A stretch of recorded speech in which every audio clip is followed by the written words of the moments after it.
अब यहां पर आप केवल ये तो बता सकते हैं कि बॉडी हर एक आवर में 10 किलोमीटर चल रही है, लेकिन यहां पर आपने ये नहीं बताया कि वो 10 किलोमीटर किस डायरेक्शन में चल रही है। अब मैं आपसे पूछूं, बताओ इनिशियल के मुकाबले अब वो कहां पर है, तो आप इनिशियल पोजीशन और फाइनल पोजीशन को एक स्ट्रेट लाइन से ज्वाइन कर दोगे, यानी जो रीडिंग है टेम्परेचर की वो कम होती जा रही है। तो change in temperature with distance, temperature gradient जो होता है ये डायरेक्शन के हिसाब से देखा जाता है। अगर मैं इस सिलेंडर का मोमेंट ऑफ इनर्शिया इस एक्सिस के अलोंग निकालता हूं तो मोमेंट ऑफ इनर्शिया निकल के आता है 1/2 mr²। तो ये हैंडल है, तो आप दरवाजे को पुल करने के लिए फोर्स ऐसे लगाते हो, तो आप दया तो हो नहीं CID के कि दरवाजा उखड़ करके हाथ में हो जाए। क्या होता है, दरवाजा अपनी जगह पर ऐसे घूम जाता है। हेलो बच्चों, कैसे हैं आप? आई होप बढ़िया होगे। बच्चों, आज की जो हमारी क्लास है, हम आज स्टार्ट करेंगे एक नया टॉपिक, एक नया चैप्टर है मोशन इन अ प्लेन, और उसमें हम पढ़ेंगे वेक्टर्स। तो आज सबसे पहले हम लोग स्टार्ट करेंगे वेक्टर्स क्या होते हैं। चैप्टर में वेक्टर्स, स्केलर्स, टेंसर्स, इनकी बात करेंगे। आज की वीडियो में हम लोग इनके कुछ एग्जांपल्स देखेंगे और फिर समझेंगे पोजीशन वेक्टर और डिस्प्लेसमेंट वेक्टर को। तो आज की वीडियो हमारा बेस होगी आगे आने वाली वीडियोस के लिए, तो पूरी वीडियो ध्यान से देखिएगा। अगर आप इस चैनल पर नए हैं तो चैनल को सब्सक्राइब जरूर कर लीजिए। चलिए स्टार्ट करते हैं आज की क्लास। बच्चों, आज हम लोग बात करेंगे स्केलर्स और वेक्टर्स के बारे में। अब अगर आप स्केलर्स की बात करें, ऐसी क्वांटिटीज जिनमें सिर्फ मैग्नीट्यूड हो और कोई भी डायरेक्शन उनके साथ एसोसिएट ना की जाए, ऐसी क्वांटिटीज को हम लोग बोलते हैं स्केलर्स। और जिन क्वांटिटीज में मैग्नीट्यूड के साथ साथ आपको डायरेक्शन भी बतानी पड़े, तब अदरवाइज आप उनको प्रॉपरली डिस्क्राइब नहीं कर सकते, तो ऐसी फिजिकल क्वांटिटीज को हम लोग बोलते हैं वेक्टर्स। एक सिंपल से एग्जांपल से समझते हैं। हम बात करते हैं एक ऑब्जेक्ट की, एक बॉडी की, जो कि मूव कर रही है with a speed of 10 kilometre per hour. अब यहां पर आप केवल ये तो बता सकते हैं कि बॉडी हर एक आवर में 10 किलोमीटर चल रही है, लेकिन यहां पर आपने ये नहीं बताया कि वो 10 किलोमीटर किस डायरेक्शन में चल रही है। तो यहां पर सिर्फ मैग्नीट्यूड एसोसिएट हो गया। ये जो 10 किलोमीटर पर आवर है, दिस इज ओनली मैग्नीट्यूड, इसमें कोई डायरेक्शन नहीं है, देयर इज नो डायरेक्शन। तो ये जो स्पीड हमारे पास बन गई, speed, it is a scalar quantity. लेकिन अगर एक वही ऑब्जेक्ट एक माउंटेन को क्लाइंब कर रहा है मान लीजिए, तो यहां पर आप बता सकते हैं कि वो 10 किलोमीटर पर आवर चल रहा है, suppose at an angle of 45 degree with the x axis. तो आपने यहां पर एसोसिएट कर दिया एक डायरेक्शन को। कैसे? आपने बताया कि बॉडी 10 किलोमीटर पर आवर से तो चल रही है, तो ये जो 10 किलोमीटर पर आवर है ये तो हो गया उसका मैग्नीट्यूड, लेकिन आपने साथ में यहां पर यह भी बता दिया कि वो बॉडी एक्स एक्सिस के साथ 45 डिग्री की डायरेक्शन में, इस डायरेक्शन में वो 10 किलोमीटर पर आवर चल रही है। तो आपने एक डायरेक्शन एसोसिएट कर दी इसके साथ। तो जो वेलोसिटी है, वेलोसिटी वो बन जाती है एक वेक्टर क्वांटिटी। ठीक, समझ में आया स्केलर और वेक्टर? स्केलर में सिर्फ मैग्नीट्यूड होता है, कोई डायरेक्शन नहीं होती। वेक्टर्स में मैग्नीट्यूड के साथ साथ डायरेक्शन भी होती है। चलिए इनको बेहतर समझते हैं। इनकी डेफिनेशन कैसे लिखेंगे हम? The physical quantities which have only magnitude and no direction are called scalar quantities. ऐसी क्वांटिटीज जिनमें केवल मैग्नीट्यूड हो और कोई भी डायरेक्शन उनके साथ जुड़ी हुई ना हो, उन्हें बोलते हैं स्केलर क्वांटिटीज। एक स्केलर क्वांटिटी को हम स्पेसिफाई कर सकते हैं by a single number along with the proper unit, एक सिंगल नंबर की फॉर्म में और उसके साथ प्रॉपर यूनिट लगाई गई हो। मास है, वॉल्यूम है, density, time, temperature, electric current, ये सब एग्जांपल्स हैं स्केलर क्वांटिटीज के। आई होप आपको क्लियर हो गया व्हाट आर स्केलर क्वांटिटीज। ठीक, तो यहां पर वॉल्यूम स्केलर है। क्यों? अगर आप किसी बॉडी की वॉल्यूम बताते हैं, मान लीजिए इस क्यूब की वॉल्यूम आपने बताई, आप कहेंगे इसकी वॉल्यूम है 5 मीटर क्यूब। तो ये जो 5 मीटर क्यूब है ये सिर्फ मैग्नीट्यूड है, इसमें आपको डायरेक्शन बताने की जरूरत नहीं पड़ती। ऐसे किसी बॉडी का टेम्परेचर है, मान लीजिए बुखार हो रहा है, आपने डॉक्टर को जाके बताया, डॉक्टर साहब मुझे 101 डिग्री फ़ारेनहाइट है। तो यहां पर आपने जब टेम्परेचर बताया, तो टेम्परेचर बताते हुए आपने सिर्फ उसकी क्वांटिटी, उसका मैग्नीट्यूड बताया। आपको यह नहीं बताना पड़ता डॉक्टर साहब मुझे 101 नॉर्थ ईस्ट बुखार चढ़ा है, ऐसा कुछ नहीं होता। आप सिर्फ बताते हैं 101 डिग्री फ़ारेनहाइट और वो है उसका मैग्नीट्यूड, उसकी वैल्यू, नंबर। ठीक, इसी तरीके से टाइम, आप जब टाइम की बात करते हैं तो टाइम में आप क्या बताते हैं, 5 घंटा, 6 घंटा, ऐसा थोड़ी बताते हैं 5 hours south east, 5 hours north, ऐसा कुछ नहीं होता ना। तो टाइम में जब भी आप कोई वैल्यू बताते हैं वो हमेशा क्या होता है, मैग्नीट्यूड। तो टाइम कैसी क्वांटिटी हो गया, स्केलर। और स्पीड का तो एग्जांपल अभी हमने देखा था, speed is a scalar quantity, yes और नो, है ना। एक और चीज से समझ सकते हैं, मान लीजिए एक बच्चा है, उसे यहां तक प्लेग्राउंड तक जाना है, तो वो पहले अपने स्कूल गया 5 किलोमीटर दूरी पर, उसके बाद 5 किलोमीटर 90 डिग्री पर मुड़ करके प्लेग्राउंड आता है, वो वहां चला गया। तो उसने टोटल डिस्टेंस कितना चला। अगर मैं आपसे पूछूं बताओ बच्चे ने कितना डिस्टेंस चला, आप कहोगे सर 5 + 5 10 किलोमीटर। लेकिन अगर मैं आपसे पूछूं बताओ बच्चा अभी कहां है, उसकी इनिशियल पोजीशन क्या थी, होम, ये उसकी इनिशियल पोजीशन थी, और फाइनली वो कहां जाकर के रुका, प्लेग्राउंड में, तो ये होगी उसकी फाइनल पोजीशन। अब मैं आपसे पूछूं बताओ इनिशियल के मुकाबले अब वो कहां पर है, तो आप इनिशियल पोजीशन और फाइनल पोजीशन को एक स्ट्रेट लाइन से ज्वाइन कर दोगे और ये स्ट्रेट लाइन बन जाएगा उसका डिस्प्लेसमेंट। तो अगर आप उसका डिस्प्लेसमेंट निकालो तो डिस्प्लेसमेंट का मैग्नीट्यूड आएगा √ ऑफ, पाइथागोरस थ्योरम लगा दोगे ना, 5 स्क्वायर + 5 स्क्वायर, 5√2 या √50, एक ही बात है, यह आ जाएगा डिस्प्लेसमेंट। लेकिन ये केवल मैग्नीट्यूड है डिस्प्लेसमेंट का। डायरेक्शन के लिए आप ये एंगल निकाल सकते हो, और अगर आप ध्यान से देखो ये एंगल जब आप निकालोगे तो आपके पास आंसर आएगा 45 डिग्रीज। क्यों, अगर आपको निकालना है मान लो परपेंडिकुलर अपॉन हाइपोटेन्यूज या बेस अपॉन हाइपोटेन्यूज, कुछ भी निकाल सकते हो। मान लो sin theta = perpendicular upon hypotenuse, तो आ जाएगा 1/√2, तो थीटा की वैल्यू कितनी आ जाएगी, 45 डिग्रीज। तो हमने बता दिया कि उसकी डायरेक्शन कितनी है, 45 डिग्रीज, मैग्नीट्यूड कितना है, 5√2। इसीलिए डिस्प्लेसमेंट एक वेक्टर क्वांटिटी बन जाता है। आई होप आपको स्केलर और वेक्टर क्लियर हो गए। तो चलिए लिखिए, वेक्टर क्वांटिटीज क्या होती हैं बच्चों। वेक्टर क्वांटिटीज वो physical quantities, the physical quantities which have both magnitude and direction and obey laws of vector addition. आप कहोगे सर ये क्या है, देखो अभी तक आप जो क्वांटिटीज को ऐड करते थे, आप जो नॉर्मल एडिशन परफॉर्म करते थे, वो था एल्जेब्रिक सम। अब एल्जेब्रिक सम और वेक्टर सम दोनों एक दूसरे से अलग होते हैं। जो वेक्टर्स हैं वो एल्जेब्रिकली ऐड नहीं किए जाते, क्योंकि वेक्टर्स में डायरेक्शन का इन्वॉल्वमेंट होता है। इसीलिए वेक्टर्स को ऐड करने के लिए अलग ही रूल्स हैं। उन रूल्स को मैं आगे अगली वीडियोस में आपको बताऊंगा, वो जो अलग अलग रूल्स हैं वेक्टर एडिशन के। तो याद रखेंगे, वेक्टर क्वांटिटी वो क्वांटिटी है जिसमें मैग्नीट्यूड डायरेक्शन तो है ही, साथ में वो वेक्टर के लॉज ऑफ एडिशन को भी ओबे करती है। ठीक है, vector quantity is specified by a number with a unit and its direction. कोई भी नंबर होगा जिसमें यूनिट भी होगी और साथ में डायरेक्शन भी लिखी होगी। एग्जांपल देख लो, डिस्प्लेसमेंट है, वेलोसिटी, फोर्स, मोमेंटम एटसेट्रा, ये सारी क्वांटिटीज क्या है बच्चों, ये हैं आपके पास वेक्टर क्वांटिटीज। एक एग्जांपल देखें, मान लीजिए टेम्परेचर चेंज। अब जब आप टेम्परेचर चेंज बताते हैं, मान लीजिए आपके पास एक रॉड है, ध्यान से समझिएगा, ये टेम्परेचर ग्रेडियंट का कॉन्सेप्ट है, आगे आने वाले चैप्टर्स में आएगा भी। मैं इसे यहां से हीट कर रहा हूं, ठीक है, और मैंने यहां पर अलग अलग पॉइंट पर थर्मोमीटर लगा दिए,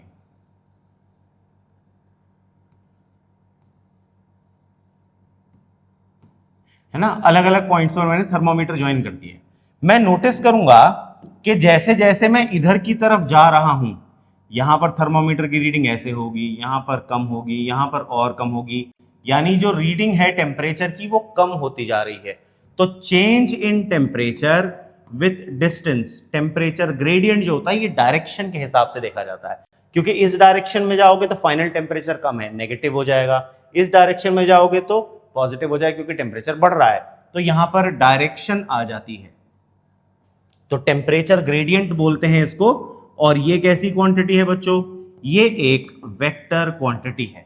इसी तरीके से वेलोसिटी, वेलोसिटी में क्यों डायरेक्शन होती है, डायरेक्शन की इन्वॉल्वमेंट है ना, इसलिए वेक्टर क्वांटिटी है। वेलोसिटी में आपको मैग्नीट्यूड तो बताना ही पड़ता है, साथ में ये भी बताना पड़ता है कि वेलोसिटी किस डायरेक्शन में है, तो डायरेक्शन जुड़ जाती है।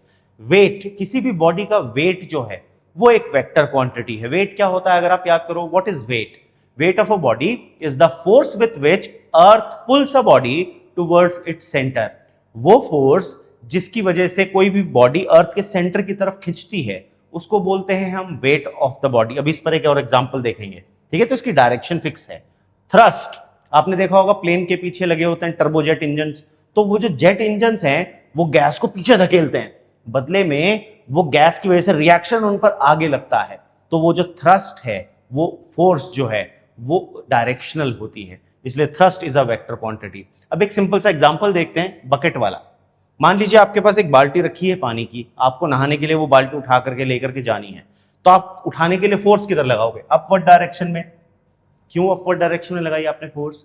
क्योंकि आपको बॉडी को लिफ्ट करना था, ठीक, क्योंकि उसका जो वेट है वो किधर एक्ट कर रहा था? Vertically downward. तो क्योंकि मुझे इस बॉडी को लिफ्ट करना था तो मैंने फोर्स किधर लगाई? अपवर्ड। अगर मैं किसी और डायरेक्शन में लगाऊंगा तो मैं इसे लिफ्ट नहीं कर पाऊंगा ऐसे डायरेक्टली ना।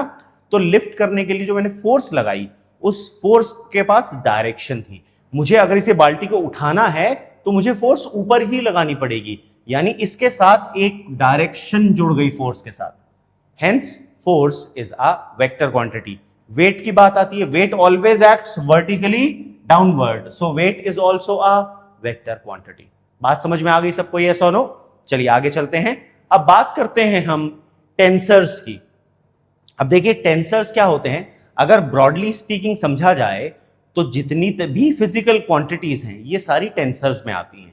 टेंसर्स मल्टीपल कैटेगरीज के होते हैं, है ना, टाइप 1, टाइप 2। तो इस तरीके से अब वो टाइप 1 स्केलर हो गया, टाइप 2 में वेक्टर आ गया, टाइप 3 भी होते हैं। तो टेंसर्स को हम यहां पर अगर हम समझे, अभी जो हम जूनियर क्लास के हिसाब से समझ रहे हैं अपनी क्लास 11 के हिसाब से, तो याद रखिएगा टेंसर्स ऐसी फिजिकल क्वांटिटी है जिनकी वैल्यू अलग अलग एक्सिस के अलॉन्ग अलग अलग आती है। The physical quantities that when measured along different directions have different values. ऐसी फिजिकल क्वांटिटीज को बच्चों हम लोग बोलते हैं टेंसर्स। आपके लिए ज्यादातर इंपॉर्टेंट तो देखो बच्चों स्केलर्स और वेक्टर्स ही है, बट फिर भी फॉर योर नॉलेज मैं आपको बता रहा हूं टेंसर्स क्या होते हैं। ऐसी फिजिकल क्वांटिटीज जिनकी वैल्यू डिफरेंट होती है अलॉन्ग डिफरेंट डायरेक्शंस। इसका एग्जांपल है moment of inertia, stress, refractive index, ये सब टेंसर्स के ही एग्जांपल हैं। देखिए समझते हैं। मान लीजिए मेरे पास एक सिलेंडर है, अगर मैं इस सिलेंडर का मोमेंट ऑफ इनर्शिया इस एक्सिस के अलोंग निकालता हूं तो मोमेंट ऑफ इनर्शिया निकल के आता है 1/2 mr²। लेकिन अगर मैं इसी सेम सिलेंडर का मोमेंट ऑफ इनर्शिया ऐसे लेंथ के परपेंडिकुलर एक्सिस पर निकालता हूं तो आंसर आता है 1/4 mr² प्लस 1/12 ml²। तो देखो मोमेंट ऑफ सिलेंडर वही है, उसका वजन, मास वास कुछ चेंज नहीं हुआ, सिर्फ मैंने क्या चेंज किया? मैंने एक्सिस ऑफ रोटेशन चेंज किया। अगर मैं इस एक्सिस के अलोंग नाप रहा हूं तो 1/2 mr², और अगर मैं इस एक्सिस के अलोंग नाप रहा हूं तो 1/4 mr² प्लस 1/12 ml²। तो रिफ्रैक्ट जो आपका मोमेंट ऑफ इनर्शिया है उसकी वैल्यू बदल गई क्योंकि मैंने एक्सिस बदल लिया।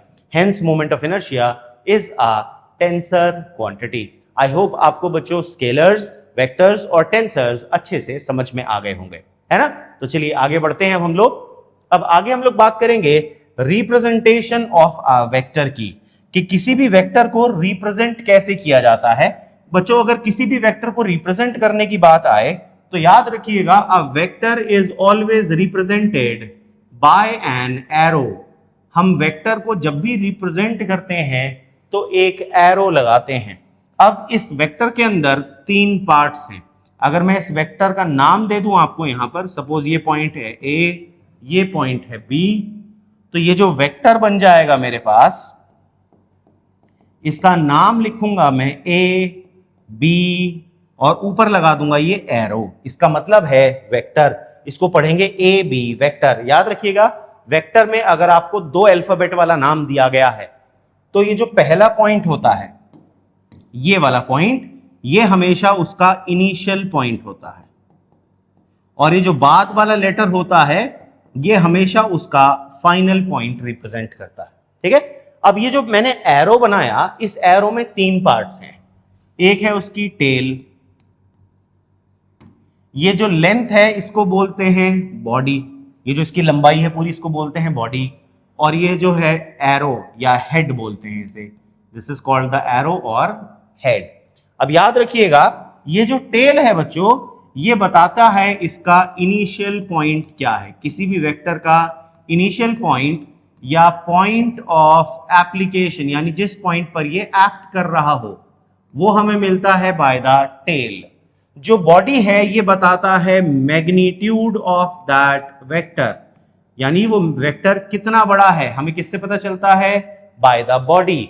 और जो हेड है ये बताता है डायरेक्शन ऑफ द वेक्टर। कैसे समझते हैं? देखिए, अगर मैं आपसे एक सिंपल सा सवाल पूछूं, मैंने आपको ये दो वेक्टर सामने बना करके दिए, एक था वेक्टर P और एक है वेक्टर Q। ठीक है, मैंने दो वेक्टर बना दिए। आपको कुछ नहीं पता अभी वेक्टर को कैसे रिप्रेजेंट किया जाता है। मैंने कहा जी ये है एक वेक्टर P और ये है एक वेक्टर Q। अब बताओ इन दोनों में से ज्यादा बड़ा कौन सा वेक्टर होगा? तो आप तुरंत आंसर दोगे Q। कारण मैंने यहां पर क्या इनकी वैल्यूज आपको लिख करके दी? नहीं, मैंने सिर्फ उनको रिप्रेजेंट किया बाय एन एरो, और आपने कॉमन सेंस लगा करके ये बात समझी कि इसकी लंबाई ज्यादा है तो जरूर से ये Q जो है ये बड़ा होगा। बस यही बात यहां पर बॉडी बताती है। बॉडी क्या बताती है? बॉडी की लंबाई बताती है कि जो वेक्टर है उसका साइज दूसरे वेक्टर्स के कंपैरिजन में कैसा होगा। आई बात समझ में? अब मान लीजिए मैं आपसे एक और सवाल पूछता हूं। मैं कहता हूं बताओ यहां पर ये मैं कुछ फोर्सेस बना रहा हूं,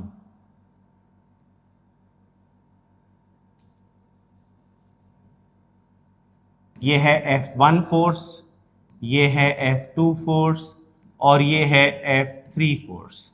ठीक है, अब मैं आपसे बताता हूं, बताओ जी वो वो उन फोर्सेस के नाम बताओ जो एक ही डायरेक्शन में हैं। तो आप तुरंत मुझे आंसर देंगे सर F1 और F3 सेम डायरेक्शन में।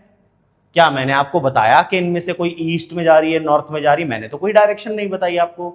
मैंने क्या किया? मैंने एरो से रिप्रेजेंट किया और आपने देखा इन दोनों के एरो एक ही दिशा में जा रहे हैं। यानी ये जो एरो की डायरेक्शन है, इससे आपको क्या पता चलता है? इनकी डायरेक्शन एरो से। ठीक है ना? तो मैंने यही तो बताया, हेड रिप्रेजेंट्स द डायरेक्शन। तो यहां पर आपने देखा कि F1 और F3 सेम डायरेक्शन। मैं बताऊं ऐसा वेक्टर बताओ जो ऑपोजिट है, तो आप कहोगे F2 क्योंकि वो इधर जा रहा है। तो ये जो हेड होता है ये बताता है डायरेक्शन, जो बॉडी होती है बच्चों ये बताती है मैग्नीट्यूड, और जो टेल होती है ये बताता है पॉइंट ऑफ एप्लीकेशन या initial point of a vector. I hope आपको रिप्रेजेंटेशन ऑफ अ वेक्टर समझ में आ गया है ना? चलिए अब बात करते हैं पोजीशन वेक्टर की। देखिए जैसा कि नाम बोल रहा है पोजीशन वेक्टर, स्पेस में रखे गए या प्लेन में रखे गए किसी भी पॉइंट की पोजीशन बताने वाले वेक्टर को ही हम बोलते हैं पोजीशन वेक्टर। आइए इसे समझते हैं, फिर इसकी डेफिनेशन भी देख लेंगे। ठीक है ना? मान लीजिए मैं यहां पर एक XY प्लेन बना देता हूं, कार्टेशियन प्लेन बनाता हूं, XY प्लेन। ठीक है जी, ये मैंने बोला ये है हमारा X एक्सिस और ये है हमारा Y एक्सिस। मैंने कहा जी यहां पर ये एक प्यारा सा पॉइंट रखा है, पॉइंट P। ठीक है, अब आपको बताना है कि ये जो पॉइंट P है मुझे यहां तक पहुंचना है।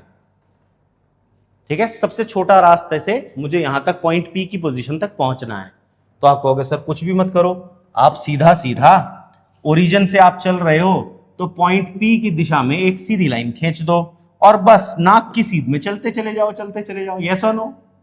तो बेसिकली ये जो हमने वेक्टर बनाया O से लेके P तक, ये वेक्टर R मुझे बता रहा है स्पेस में कि ये पॉइंट P कहां पर है। इसीलिए ये जो वेक्टर R है ये कहलाएगा position vector of point P। इसी तरीके से मान लो मैं एक दूसरा पॉइंट बना दूं, मैं कहूं जी ये भी एक पॉइंट है हमारे पास प्यारा सा, ये है पॉइंट Q। आप बताओ अब इस तक पहुंचना है तो क्या करो? आप कहोगे सर फिर से वही करो जी, नाक की सीध में चलते चले जाओ, O से Q की तरफ एकदम सीधा सीधा एक लाइन ड्रॉ कर दो और बस उस लाइन की दिशा में चलते चले जाओ। तो ये जो R' वेक्टर होगा बच्चों ये बताएगा पोजीशन ऑफ पॉइंट Q।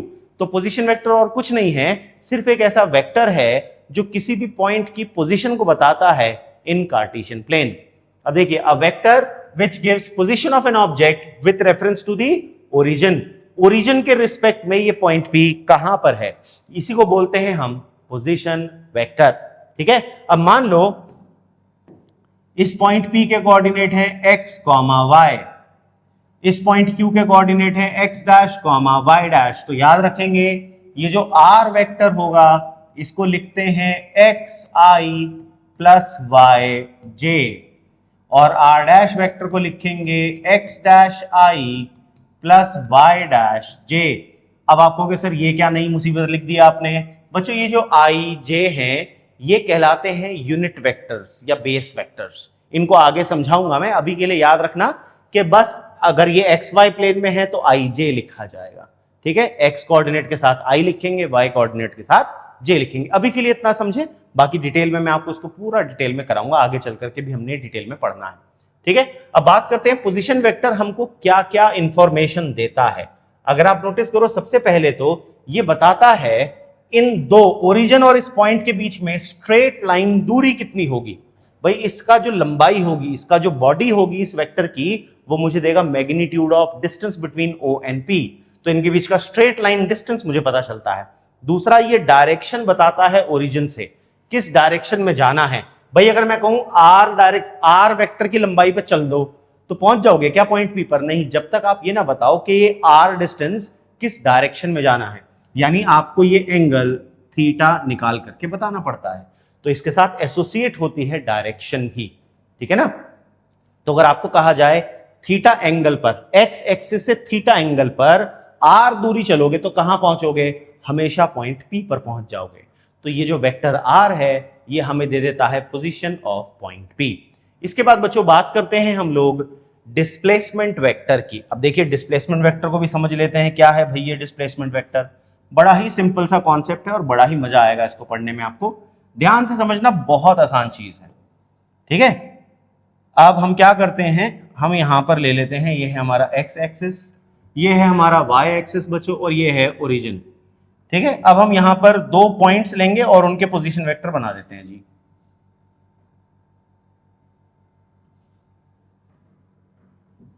ये हमने दो अलग अलग पॉइंट्स ले लिए।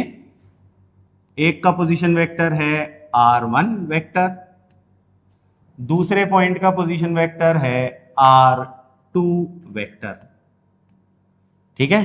पहला पॉइंट है suppose point A,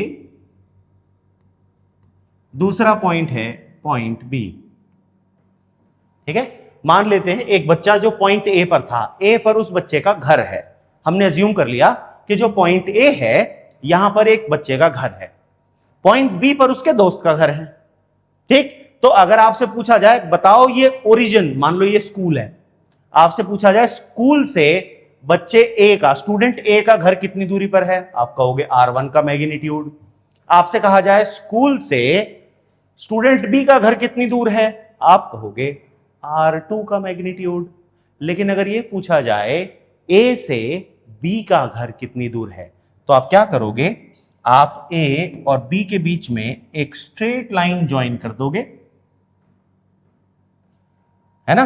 you will form a straight line, और ये जो स्ट्रेट लाइन वाला वेक्टर होगा डेल्टा आर, ये डेल्टा आर कहलाएगा डिस्प्लेसमेंट वेक्टर। क्योंकि मान लो A बॉडी की इनिशियल पोजीशन थी, B बॉडी की फाइनल पोजीशन थी, तो उसके बीच में बॉडी ने जो चला उसी को बोलते हैं straight line distance between initial and final position is called the displacement. तो ये जो डेल्टा आर वेक्टर है ये बता रहा है डिस्प्लेसमेंट ऑफ द बॉडी। अब याद रखेंगे डिस्प्लेसमेंट वेक्टर का फॉर्मूला, डिस्प्लेसमेंट वेक्टर जो होता है बच्चों, डिस्प्लेसमेंट वेक्टर को आप जब भी निकालोगे हमेशा final position vector minus initial position vector, यह आपको याद रखना है। आप हमेशा फाइनल पोजीशन वेक्टर में से इनिशियल पोजीशन वेक्टर को माइनस कर देते हैं तो आपके पास आता है डिस्प्लेसमेंट वेक्टर। ये डिस्प्लेसमेंट वेक्टर की डेफिनेशन है, फाइनल पोजीशन वेक्टर जो कि R2 था, इनिशियल पोजीशन वेक्टर जो कि R1 था, इनके डिफरेंस को ही हम बोलते हैं बच्चों डिस्प्लेसमेंट वेक्टर। आई होप यहां तक क्लियर हो गया। तो अगर आप डिस्प्लेसमेंट वेक्टर की डेफिनेशन देखें, it is that vector which tells how much and in which direction an object has changed its position in a given interval। ये बताता है कि किसी एक गिवन इंटरवल में बॉडी ने अपनी पोजीशन कितनी और कहां तक चेंज कर ली है। आई होप ये आपको क्लियर हो गया। चलिए अब हम लोग देखते हैं पोलर वेक्टर्स क्या होते हैं। बच्चों वेक्टर्स जो हैं उनको हम बेसिकली दो कैटेगरीज में डिवाइड कर देते हैं, एक होता है पोलर वेक्टर और एक होता है एक्सियल वेक्टर। अब ये पोलर और एक्सियल का कॉन्सेप्ट क्या है? देखो, पोलर का मतलब है हैविंग पोल, पोल का मतलब पॉइंट ऑफ एप्लीकेशन। तो ऐसा हर वेक्टर जिसके पास एक पॉइंट ऑफ एप्लीकेशन होता है उसे बोला जाता है पोलर वेक्टर। ये एक ऐसा वेक्टर होता है जिसके पास पोल्स, पॉइंट ऑफ एप्लीकेशन है, यानी ये कहां पर एक्ट कर रहा है वो पॉइंट है, इसलिए उसे बोलते हैं हम लोग पोलर वेक्टर। तो ऐसे सारे वेक्टर्स जिनके पास पॉइंट ऑफ एप्लीकेशन होता है उनको बोला जाता है पोलर वेक्टर। जैसे कि आपका डिस्प्लेसमेंट वेक्टर है, displacement is a polar vector, velocity is polar, force polar. तो ये सब कि जिस पॉइंट पर एक्ट कर रहे हैं वो पॉइंट स्पेसिफाइड होता है, hence they are called as polar vector. ठीक है ना? जैसे अगर बॉडी का पोजीशन वेक्टर की बात हो तो इसका ओरिजिन से स्टार्ट हो रहा है, तो फिक्स्ड है इसका इनिशियल पॉइंट जहां से बॉडी ये एक्ट कर रहा है, तो पोजीशन वेक्टर भी क्या बन जाएगा? Polar vector. अब बात करते हैं एक्सियल वेक्टर्स की। अब ये एक्सियल वेक्टर्स क्या होते हैं बच्चों? ये ऐसे वेक्टर्स हैं जो हमेशा एक्ट करते हैं along the axis of rotation. अब एक्सिस ऑफ रोटेशन का एग्जांपल अगर हम समझे, आप सिंपल सा दरवाजा है, आप दरवाजे को खोलने के लिए अगर फोर्स लगाते हैं, let us take an example, मान लीजिए दरवाजे का केस है, तो ये हैंडल है, तो आप दरवाजे को पुल करने के लिए फोर्स ऐसे लगाते हो, तो आप दया तो हो नहीं सीआईडी के कि दरवाजा उखड़ करके हाथ में हो जाए। क्या होता है? दरवाजा अपनी जगह पर ऐसे घूम जाता है। आपने लगाई तो फोर्स ऐसे थी, लेकिन उसने बॉडी के अंदर घूमने वाला एक्शन प्रोड्यूस कर दिया, रोटेशन प्रोड्यूस कर दिया। तो जब भी कोई फोर्स किसी बॉडी के अंदर रोटेशनल इफेक्ट प्रोड्यूस करती है तो बॉडी के उसी रोटेशनल इफेक्ट को हम बोलते हैं टॉर्क। और ये जो टॉर्क है इसकी डायरेक्शन होती है, दरवाजा किस एक्सिस पर घूमा था? इसी एक्सिस पर घूमा था ना दरवाजा, देखो इस एक्सिस पर। तो ये जो एक्सिस है, टॉर्क इसी एक्सिस के अलोंग एक्ट करेगा। जब इसको कैलकुलेट करते हैं, आगे सीखेंगे हम ये कैसे निकाली जाती है डायरेक्शन। तो टॉर्क जो है it acts along the axis of rotation, और क्योंकि ये एक्सिस के अलोंग एक्ट कर रहा है इसीलिए इसको बोला जाता है एक्सियल वेक्टर, क्योंकि एक्सियल वेक्टर्स वो वेक्टर्स होते हैं which act along the axis of rotation, जो किसी भी बॉडी के एक्सिस ऑफ रोटेशन के अलोंग एक्ट करते हैं। इसका एग्जांपल है angular velocity, torque, angular momentum etcetera. ये सारी की सारी क्वांटिटीज क्या है बच्चों? ये सब एक्सियल वेक्टर्स ही हैं। ठीक है ना? एक्सिस ऑफ रोटेशन के अलोंग। एंगुलर मोमेंटम निकालो, आपने देखा होगा केमिस्ट्री किताब में एंगुलर मोमेंटम ऑफ इलेक्ट्रॉन जो दिया जाता है वो ऐसे एरो से ही बनाया जाता है, क्योंकि वो उसका एक्सिस ऑफ रोटेशन है। एंगुलर मोमेंटम ऐसे घूम रहा है ना इलेक्ट्रॉन, तो उसका एंगुलर मोमेंटम उसके अलोंग होता है। आई बात समझ में सबको? तो ये था हमारे पास एक्सियल वेक्टर्स का कॉन्सेप्ट। आई होप सबको समझ में आ रहा है बच्चों जो मैं पढ़ा रहा हूं। अगर आपको मजा आ रहा है पढ़ने में तो प्लीज मेरे चैनल को सब्सक्राइब जरूर कर लीजिए, और मेरे टेलीग्राम चैनल को भी आप ज्वाइन कर सकते हैं for better DPPs and practice questions. अगर आपने ये वीडियो को शेयर नहीं किया है अपने दोस्तों के साथ, मेरे चैनल को भी शेयर नहीं किया है, तो प्लीज उन्हें भी इसके बारे में बताएं ताकि वो भी इससे पढ़ करके फायदा उठा सकें। आई होप आपको फिजिक्स पढ़ने में मजा आ रहा होगा, तो प्लीज अपना प्यार मुझे कमेंट्स में जरूर दें। मिलते हैं हमारी अगली क्लास में, तब तक के लिए जय हिंद।